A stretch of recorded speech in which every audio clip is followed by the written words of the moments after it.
Hi, everybody. Thanks for being here. It's Sasha.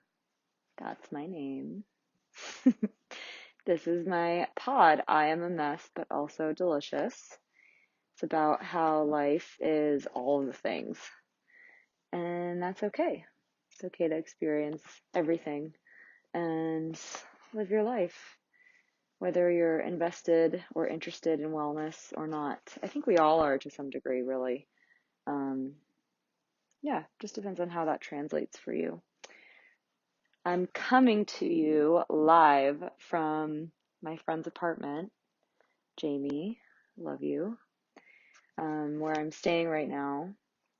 And Jamie is an amazing yoga teacher and person, and is also very invested in this lifestyle and this work. But we together have experienced, even in just like the week or couple weeks of me being here, like a wide range of feeling good, feeling off, feeling inspired, feeling tired. Um, and I just think it's a testament to being a human in the world and also just doing our best to also practice yoga and mindfulness and healthy living, whatever that means to you. So, thank you, Jamie. Major shout out. I'm laying on a floor with one of her two chihuahuas in the midst of packing my life away because if you haven't heard, I'm moving to Paris, which I'm really excited about. And that's what this podcast is going to be about a little bit. Well, that's an underlying component of it, of just this trajectory of this past year and how it has led me to going to Paris and kind of rebooting my life a little bit over there. So if you hear some background noise, it's because I'm going through some belongings and deciding what to bring with me in these suitcases, if they're even going to fit in my new tiny Parisian apartment. So the topic that I am interested in covering today is heartache. And not just that, but and not to be like a downer, mostly in terms of how that can be a really wonderful, beautiful experience, even if it is also really dark and heavy and challenging.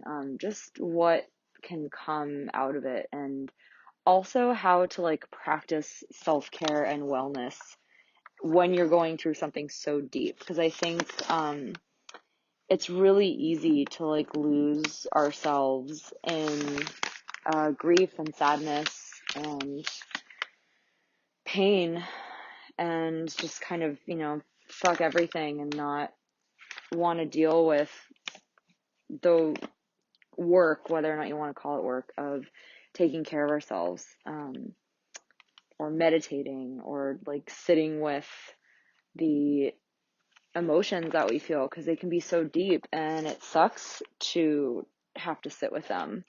Um, it hurts. So that's gonna be a piece of this conversation today. Um, and I think that we all experience heartache to varying degrees. It doesn't just mean like breaking up with somebody. Um, it can be like losing a job or losing a loved one or a pet or an apartment, anything that makes your heart literally ache, feel, have pain, etc., etc. There's a lot of forms of it.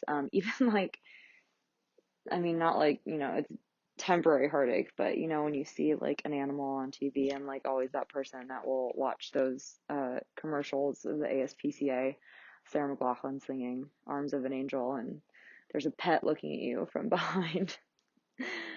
A little cage in a kennel. Oh God, I can't even think about it. I'm gonna cry. It's heartbreaking, and that type of imagery can really sit with you. So I guess some of this is also about like empathy, not so much sympathy, but empathy, like feeling the feelings that another person is feeling. Like if you are around somebody that is aching, like not just having sympathy for them and saying, "Oh, I'm so sorry for you," but actually feeling their pain. And empaths are wonderful humans, like, feel deeply. Um, but it's can be challenging when you're deep empath to um, create healthy boundaries so that you don't take on another person's pain, which is really easy to do, or you don't, I don't know, like create this scenario where all of a sudden it's like misery loves company. Um, because everyone experiences, like I said, heartache differently and everyone deals with it differently. And it's been an interesting journey for me this past year, a little bit over a year, of working with what that has meant for me, how it feels in my body, and how I've sustained this like wellness and yoga and meditation practice and healthy eating around all of that grief. So, and it's not just this past year. It's like, I've gone through varying degrees of heartache here and there. And I think that, it might not necessarily ever go away. Um, I think that we'll always feel like little bits and pieces of heartache in our bodies and in our minds and hearts, depending on what we have gone through. There's a lot of research and interesting studies that show how we hold on to this type of stuff in the body. And that's why I love practices like yoga and meditation, because it gives us the opportunity, provides us with the opportunity, if we choose it, to look at it and see how we feel and where we feel it and how we feel it and when and maybe even why, and how to work with it. Not necessarily how to push it away, but how to kind of like take it by the hand and say, "Hey, I see you, I hear you, and you are valid, and how can we work together so that we can still function and experience joy even if we are experiencing grief." We can feel all of it at the same time. I mean, and it doesn't mean we can't give space for grief to like really feel sadness when it comes up, but we can also, like, if we're going through a time of grief, we can also experience joy.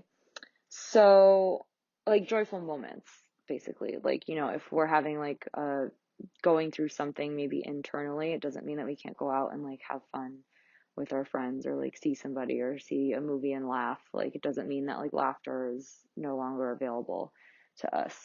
So this past year, I have been moving a lot. I went through that on a couple of I think the previous podcasts, and went through I don't talk about this a lot, but relationship separation. And it was no hard feelings towards each other, but it was excruciating, and it was really surprising to me how crushed I felt. Um, and I do really I attribute so much to yoga and mindfulness practices, regardless, but it's been interesting to see how I deal with this, because I have a little bit of like depressive tendencies. Not like I'm a depressed person, but I can get easily down, or a little dramatic, I guess. And even if that's not external, it can be a little bit like there's some internal drama sometimes going on in my mind and body. I think that's true kind of for everybody, but so it's been interesting to see how I deal with it. And in the beginning, I was sad, like before everything ended. I was sad and, kind of like experiencing the initial shock of like, wow, this could be over. But I knew also, and I was experiencing at that moment, um, of that, like, kind of come to Jesus moment, that realization of this could really actually end.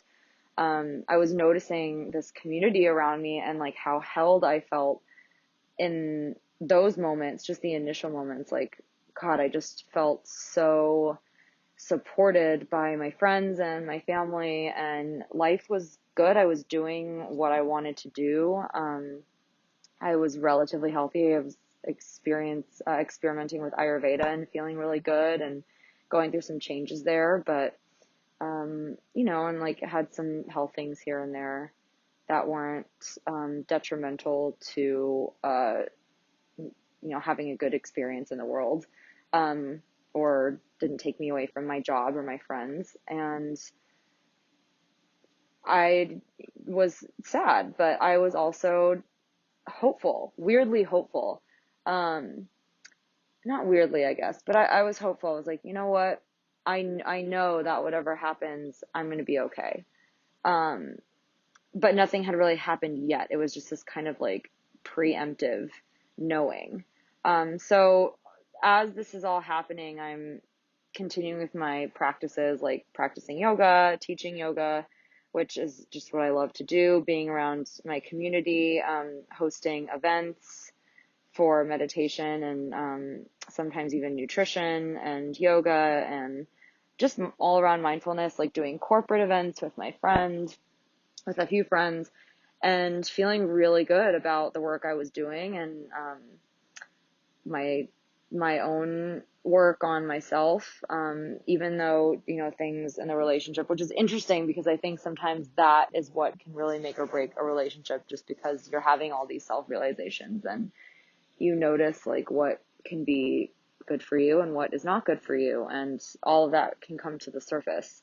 So I was practicing all those things, and then all of a sudden, when everything did actually happen and there was like a decision to be made, and it was made on my end to move onward, I was really surprised at the amount of anguish that I felt. It was just like earth shattering. And I know that, some people deal with a lot of more intense earth shattering situations. Everyone was okay and healthy. I was dealing with something that, uh, was very shocking to me and just incredibly sad. And even though no one was dying, it felt like, I remember saying, it feels like I'm dying, because a part of you does kind of die. Um, and the day that I moved out, I'm pretty sure I meditated in the morning. I think I practiced yoga, um, like asana practice, because that's what my body wanted to do and I knew how to do it. And yeah, it really sucks to sit in meditation when you're just in excruciating grief. And I remember, not only that day, but coming days after that, when I would meditate, even sometimes still, not really still, but um, I would sit in meditation and all of a sudden just start crying, just hysterically crying. Like it just came out of me. But thank God it was coming out of me. Thank God it wasn't getting stuck. So it wasn't always like a fun choice to say, I'm going to sit and meditate today. Like it really hurt. Um, so yeah, that the day that I moved out, I went to a friend's and then I had to go teach a yoga class like pretty soon after I brought a suitcase. I'm just laughing because it's like, oh my God, I can't even believe I did that. And I did. I brought a suitcase over to my dear friend Natasha's, love you, Natasha, who is a sister and an angel, and she gave me a pep talk, and I said, I don't know what I'm going to do. And she said, you're going to put on some mascara and go teach a yoga class, and then you're going to come back and go to bed. And I was like, okay. So I dragged myself over and taught a yoga class and felt literally like I died inside, and I didn't even know what I was teaching, but I did it, and that was that. And then I just kind of had to keep doing that every day. And one of the things I've been learning about heartache is that it really puts you in touch with the moment. Like, because you can't do anything else. It's like just, you are just there, and all you can do is take one step at a time and be there with yourself as you're moving through this extreme wave of all types of emotions, like of losing things and someone and a place and your home base, physically and mentally. And so throughout the coming like days and months, I did get up and meditate every morning, and it was kind of a saving grace too, because on the days that I was like didn't just like burst out in tears in meditation, I was kind of just so washed over with this emotion that I was able to get pretty quiet and clear because I was just wiped out. I was just tired. So I would sit in meditation and just be there. And that's all I could do, was just be in that moment and with myself. And then there were days when it really sucked and I was just so sad, and I just would sit there and think to myself, even though you're not supposed to think in meditation, like, God, I don't want to feel this. I don't want to feel this. And I would let myself be really sad. Like, I didn't try to mask it up. I kind of couldn't. I had no choice. And then it would pass. And it's not like I felt better instantly. I wasn't like, oh, everything's okay. But like that wave, that really intense wave would pass. You might hear a dog barking in the background. And once it did, I was able to then just kind of like go on to the next thing, like just kind of keep moving throughout my day as best I could. So it was interesting to work with meditation in that sense. And I remember listening to a lot of Tara Brach podcasts, who is amazing, and I highly recommend, not just for grief, but for all purposes. And she would like teach basically in one of her meditations to sit with whatever comes up and just try and notice it without latching onto it. And if you do, then you just notice that, and you just keep noticing anything that happens within that moment.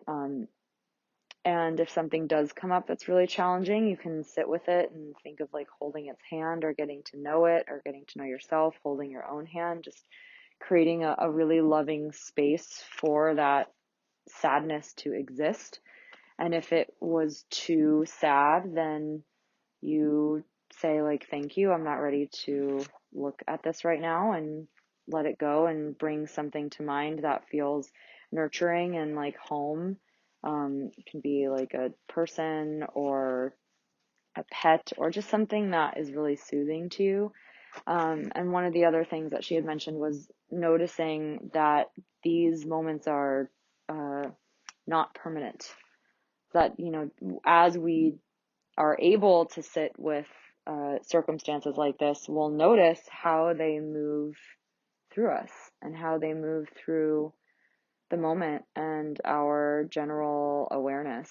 So I always found that really comforting, was knowing that it wasn't permanent, and nothing is permanent. And that can be scary, because we want to hold on to things that feel good, but it's also such a relief. Like, we don't have to sit with grief forever, or at least the intensity of what it might feel like occasionally. So if it does feel intense in a moment, we can recognize it in that moment, acknowledging that it will pass. And that was really like confusing for me at first, because I was like, I don't want to acknowledge my sadness. This sucks. Like, I want to feel this way. I hate feeling this way. But it was almost like a little bit easier to do that than to try continually to push it away. Because I knew that it was just going to come back to bite me in the ass. Like, and I started understanding a little bit better why people, have addictions. I mean, I have addictions too, but why people abuse things like drugs and alcohol to mask the pain, because it really hurts, and I hated it. So as I was moving from place to place, I was still just doing my best. Like, I think I earlier in one of the podcasts in Wellness on the Go or Wellness on the Run, I talked about how I had like my little bags with me of my like Ayurvedic spices, and it was like my witch doctor Mary Poppins bag um, of my Ayurvedic spices and some like ingredients and like dry goods and nuts and seeds and like my bird food, anything to make it feel like home, because that was what was felt nurturing, that felt nurturing for me. And it also gave me power to take care of myself in that way, because I knew that like I was so depleted. And I, as a teacher, especially of yoga, or of fitness or mindfulness, especially, you have got to be really aware. Like it's not a desk job where you can go and sit at a desk, and not like people go and sit at a desk and check out, but you have to just be hyper aware of yourself and your surroundings and your words, and your sequencing and people's bodies, like for safety purposes. So you have to be really alert. And there were days when I was just so tired, like I didn't want to get out of bed and let alone meditate and sit with my feelings, and then also to have to deal with other people's feelings. But I wound up recognizing within that space that it actually was extremely helpful for me to be like, not force myself to, but in the process of holding space for others and, showing up to teach these classes, even when I thought I was going to cave in, like my heart was just collapsing. I felt like I was just gutted. That process of holding space for others and showing up really allowed me to hold space for myself too. Like my students, as a result, wound up holding space for me because they were there trusting me, and I was able to do the work that I love. And that took me for, some brief moments out of the depths of my heartache. And it was so soothing, to be in those classes on those days. I mean, it was also, terrifying, and like, is anyone going to find me out? Does anyone know that I am, going through this? Like, can they tell? Do I have to talk about it? Can they see, like, if is my mascara running down my face? I didn't want to deal with all of that, but the process of, showing up to teach those classes really held space. Like, my students, as a result, wound up holding space for me, just by showing up there, and allowed me to put myself in my work instead of in a place of what am I doing? Where is my life going? Because we all know that being of service is just like the biggest gift you could ever receive. I mean, for me anyways, and I think for many of us, if we are able to recognize that in our experience, on this earth, it feels really good to give and to be of service. And a lot of times people turn to that in times of grief, like, especially in like spirituality, to like the church or to volunteering or something along those lines. And because it makes us feel really good to do something for others, and share this type of experience of like, I'm going through something too,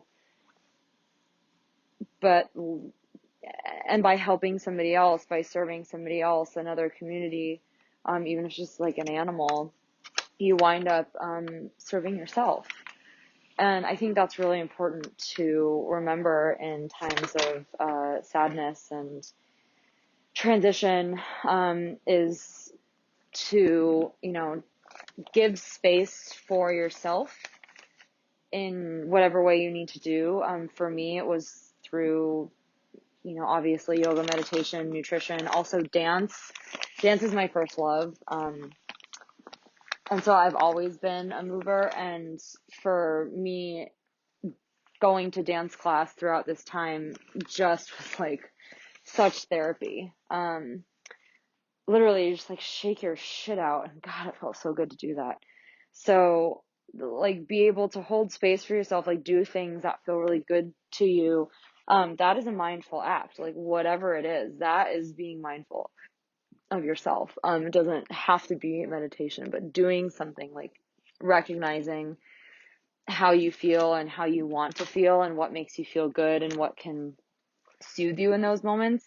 That in and of itself is being mindful, and that's really important. It's so important to take care of yourself in these times because then we learn how to do that for others.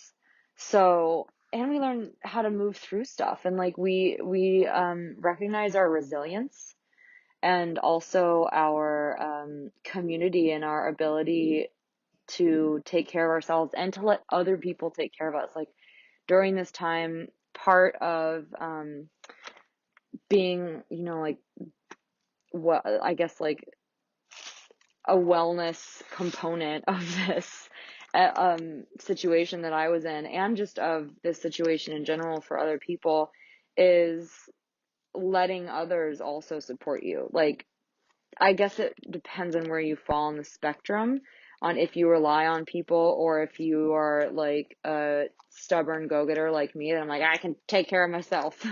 I literally had no choice but to let others take care of me because I was just like, I felt like a skeleton inside. I like fell into this safety net, this beautiful, amazing net of goddesses and friends who checked up on me, who housed me, and I kind of had no choice but to just trust that. So um, within this process too of like moving month to month and having to set up shop and asking friends for help, and being kind of shameless about it, even if they said no, like I had to ask. And I didn't know, and like part of me felt bad, and the other part was like, Sasha, you have no choice. Like you gotta ask and figure it out because otherwise you got nowhere to go. Like let's, you know, pick it up and get moving and do something. So really like just trusting that everything was gonna work out and align just as it needed to, even if it felt like it didn't. Like literally sometimes there were moments on like, the day of that I was about to go somewhere or leave, and I was like, God, what am I gonna do? Like I don't, I'm supposed to go to this place today and I don't have A, B, and C ready. Like one of my friends texted me a few months ago, like 7:30 in the morning on a Sunday, and was like, hey, do you have a place to stay? I think I got something for you. And coordinated it for me that morning. So this concept of trusting, and I think a lot of that, comes from honestly having a meditation practice and sitting still, because I'm somebody who thinks that like in order to receive something, I need to do something. And I think a lot of it are us are like that. Like we need to do. We can't just be on the receiving side of it, but really we can. Like we can just receive. We're worthy of receiving. I was just talking to my friend Rebecca about this. Love you, Rebecca. Um, she has a great podcast too, and I was just interviewed for it. I'll include it on social if you want to follow. Um, we were talking about how like, we all have this intrinsic goodness and worthiness, and we're worthy of receiving love. We don't always have to be seeking it and like working so hard for it. We can just also receive it. And it's a challenging concept, in today when there's a lot of competition and striving for success and for winning. But again, I was kind of left with no choice in these moments. So, I'm grateful for that, for, feeling a little bit out of my element, and it kind of forced me to sit back and let people take care of me and to trust that things were going to work out, and to then trust also that I was guided to make the right decisions, because God, there were days when I was like, what am I doing? Am I even like doing the right thing? Should I be going somewhere else? Should I be getting a different apartment? No, I wasn't getting any apartment. Should I be going to a different apartment? Should I be looking for an apartment? Like, should I be bringing this? Should I be getting rid of this? Like, it was literally just like shedding layers over and over again. And that was one of the other things that heartache taught me, was that like I have everything I need.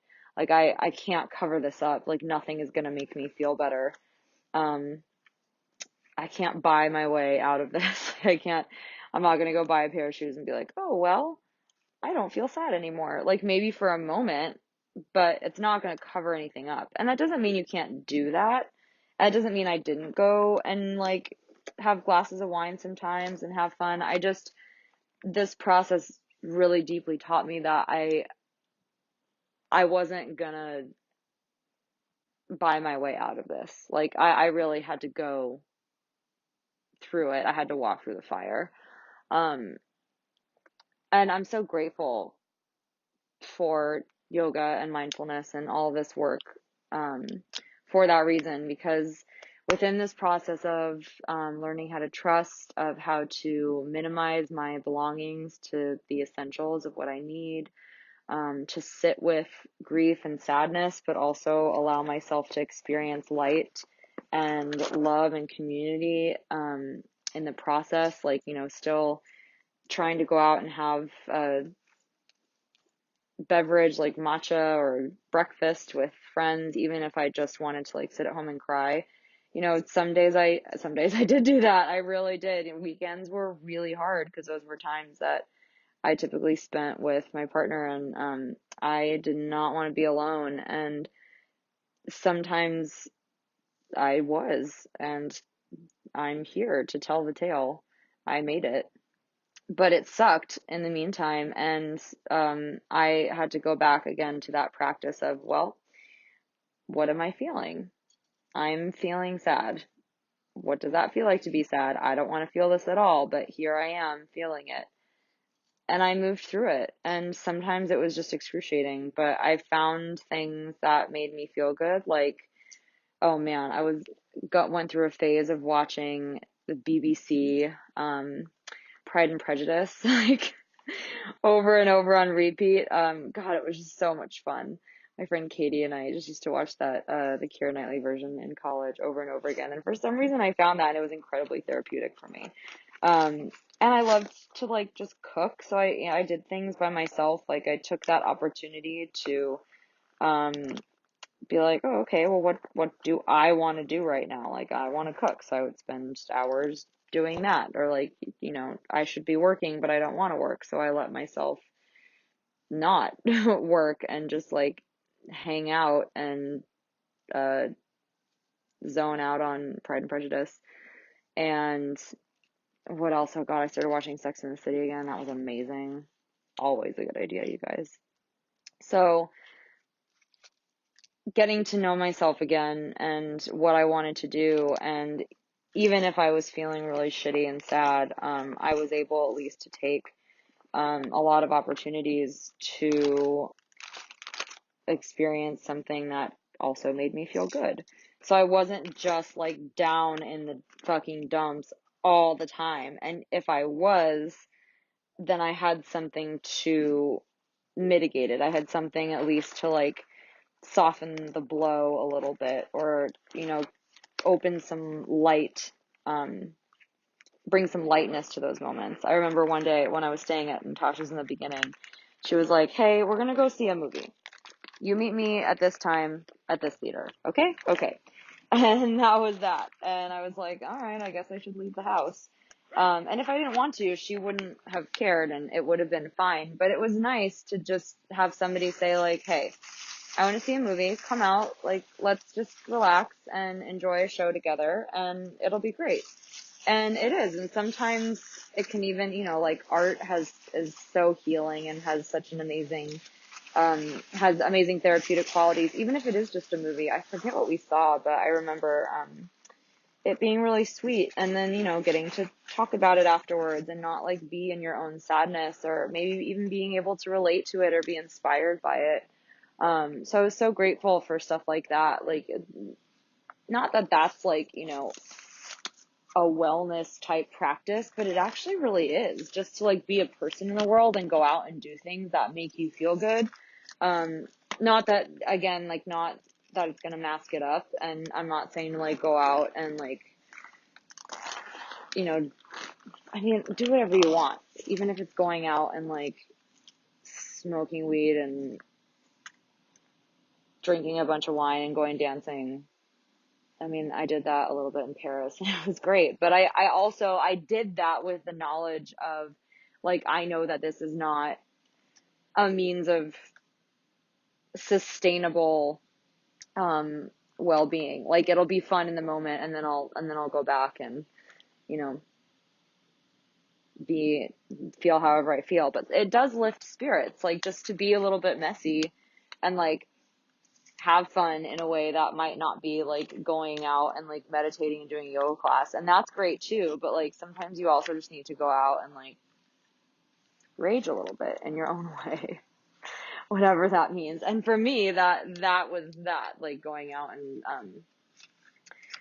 having a little fun with some wine and bread and cheese and marijuana. And I'm thankful because I don't have a super addictive personality in that regard. But you know, for somebody else, maybe it's like going out dancing or going out to a social event. I love hosting mindfulness events for that reason. Things like mindful morning or mindful evening, or the things that we were doing in Paris last summer, which I hope to do again when I move there. Can't believe I'm doing that. Is do these events where we, you know, like meditate, do yoga, and then we have a conversation after. And in Paris, we would have rosé and baguettes and butter in the park, and it was amazing because it brought together these two worlds that we can live in simultaneously of like being a modern person in the world and also practicing mindfulness. So that whole year was just kind of an exploration of all of these little lessons, and finding out, like being really willing to experiment, and sometimes it would fail and sometimes it would work. I found journaling again. I used to journal all the time when I was younger. Like I just went home and found all these old journals, and I stopped for many years. And this process of grief and moving through grief, all of that has brought me a newfound appreciation again for journaling, because it's really interesting and it's so therapeutic to be able to write stuff down and see how you're feeling. And it's just in terms of like what is therapeutic, like I didn't ever get a talk therapist, but I found therapy in so many different ways, like in dance and in seeing a friend. Whether or not we talked about my heartache, I tried not to like beat it into the ground too much. I did call friends a lot. Sometimes I didn't call anybody because I just didn't want to talk to anybody, and all of that is okay. Um, Again, just so much as I didn't rely on it and know that that was going to be like the fixer upper. Those days when I was alone were the really hard ones, where I was like a little bit like panicky at some moments, but yoga and meditation taught me how to breathe and literally to breathe into that pain and to that sadness and not try to push it away. And because I think that's when we get in trouble, is when we do push it away, because it'll come back to punch us in the face. So I share this with you, not for you to have like sympathy for me. I don't feel like a victim, or nor do I want you to think that I am one. I just think everyone goes through varying degrees of heartache, and I think it's important to share, because sometimes we either share only the bad things or we share only the good things. Especially in wellness, it's like, oh, here's all like the great things I do to feel good, and this is going to make your life feel better by doing A, B, and C. It's like, yeah, it might make your life and you feel good and better, but you also can't avoid painful experiences. Like, just like you can't avoid, you know, like sometimes maybe you'll trip down the stairs and you can't plan that. So like, what are you going to do to feel good in that case? Like, ice your ankle, or uh, know that you can rest. What are you going to do if all of a sudden I'm a couple, like last year, a bunch of my friends lost their houses in the Santa Rosa fires in California. Like, you can't plan for that. So, like, what can you do in those moments? Maybe you just hold space for yourself to feel really sad and grieve. Um, but that doesn't mean that you can't also, like, go have dinner with a friend, or, my parents were displaced for a little bit. Luckily, our house was okay, but they had to stay with a friend of theirs who wound up being amazing. And my mom, it was hard, it was so hard for all of us for them not to be home. And I wasn't even there to help and felt guilty. And it was sad. And there was a lot of grief. And we felt so deeply for our friends and our community. Um, just again, coming back to empathy, that did lose their home, and just to see, our community suffer. And in that time, there was also like a lot of light. People came together, and my mom and dad had fun with Carol, who they stayed with in a different part of town, who just brought them in. And you see so much light and so much goodness in people in those moments, and a willingness to help out and trust and really work together. And I've really felt that this year, as people have held space for me, and me then being able to hold space for people, just to feel things, like, and not try and fix anybody. Like, no one tried to fix me, but they just kind of took me in and let me be myself and do my thing, and dye all their countertops yellow with turmeric and make all their kitchen smell like Indian spices. Um, and it just brought me back to life. And doesn't mean that the heartache is gone. I'm still moving through a lot of it. And I was talking to my friends recently about it, and they said, it might not ever leave. And it was kind of a relief, because I was thinking to myself, like, when is this going to end? When am I not going to feel so deeply? I'm doing all the work, like, I'm doing all the wellness things. I'm like meditating and journaling and manifesting and writing down what I want in a partner and in life and yada yada, and learning how to be with myself and love myself, even though, like, like, I'm still going through some body image issues and some internal health issues that I'm fine, but you're always working through something. But really learning how to love and respect myself and my body, and like the miracle that it is. Um, and at the same time, still every once in a while, just going through these deep, dark holes of sadness. And my friends were, saying that it might not ever leave, and that's okay. Like, you just, every once in a while, maybe it'll come up and you let it be there. It's like, had, I was close with my grandparents, and sometimes I think about them and I get really sad, and I move through those moments. And sometimes I think about, like, my old apartment, and God, I love that apartment so much, and I get really bummed about not being there anymore, but I just hold it in my heart and am grateful for it, and let myself really feel those emotions, and then they pass, and then I move on through the day. And I think ultimately this work, like, if we're willing to work through it in these ways and acknowledge ourselves, and not only our vulnerability but also our strength, I think it ultimately really makes us stronger to be vulnerable. Brene Brown talks about that all the time, the power of vulnerability. It is super powerful. It's like a superpower. I feel like I can get through anything now, and like, I know that life is not done bringing me challenges, but I feel stronger because of what I've gone through, and I'm still going through. Like, I'm not like gonna move to Paris and everything is gonna be like just a piece of cake. I mean, my hope is that it will be really peaceful and smooth, but it doesn't mean that, like, because we do these wellness practices, that we're exempt um from feeling things. So I appreciate you listening and being willing yourself to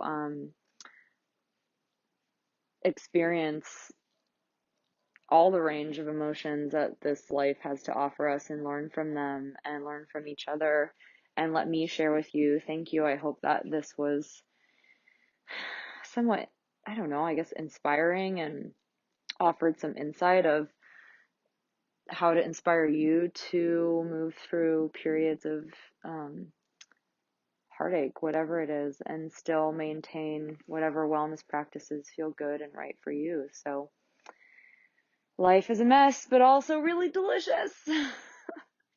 Literally, I've eaten some really good food this past year. So thank you again. Please share if you have questions or comments. I would love to hear about how you moved through stuff. And I think it's important to be able to share this and connect with each other and support each other in the process. So take good care of yourselves and see you on the flip side.